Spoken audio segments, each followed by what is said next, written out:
Busting Indy Myths, Part 6.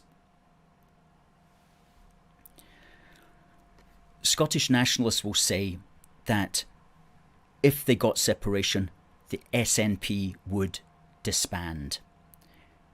That's complete nonsense. They say it in order to lull people into a false sense of security, to make people believe that, oh, it might not be so bad because at least the SNP won't be around.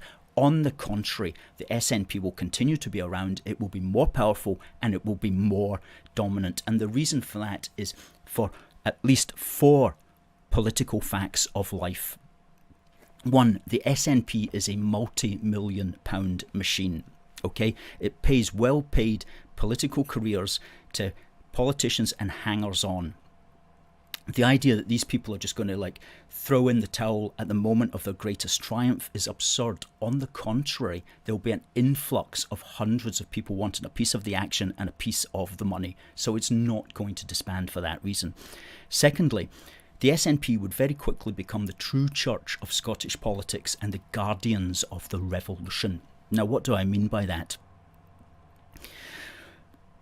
Basically, the SNP would claim to be the true representation of the will of the Scottish people. And indeed, who would have the nerve to disagree with them? Every action of every other politician would be measured against the Scottish National Party's point of view. They would become the true church that everybody had to believe in, and they would be the guardians of that revolution, and they would be on the lookout for anti-revolutionary behaviour. And the phrase, if you don't like it, move to England, would become a demand, not just an ignorant and crass comment. Thirdly, the SNP will never be satisfied. Imagine Scotland under the SNP trying to negotiate the divorce settlement with England.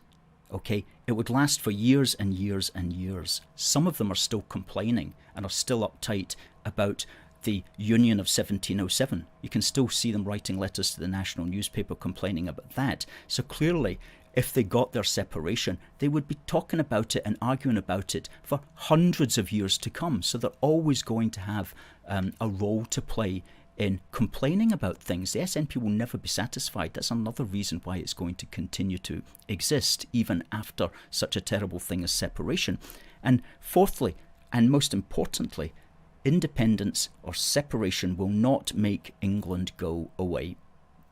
England is always going to be there, and if there were to be Scottish separation, England would come back just as strong as ever, and just as politically powerful as ever, and likely even more politically powerful. Imagine it, the entire political debate in the British Isles would degenerate into basically Scotland versus England, England versus Scotland. All over again. In the event of separation, the SNP would not disband.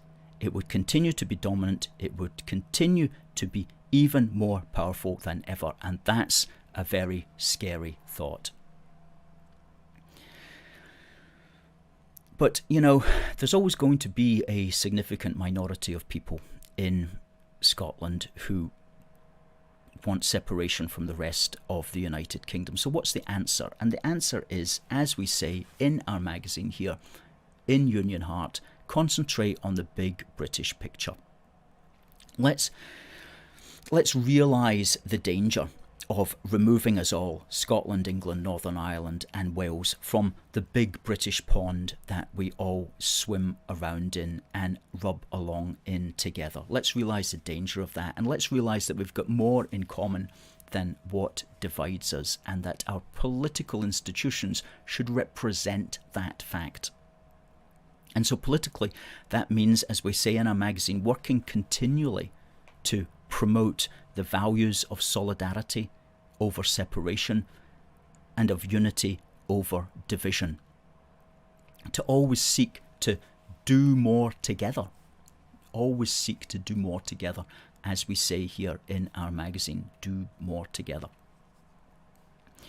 And to appreciate and teach about the benefits and the value of our precious common inheritance here in our shared United Kingdom. And that's something that we as an organisation will be concentrating on in the months and years going forward.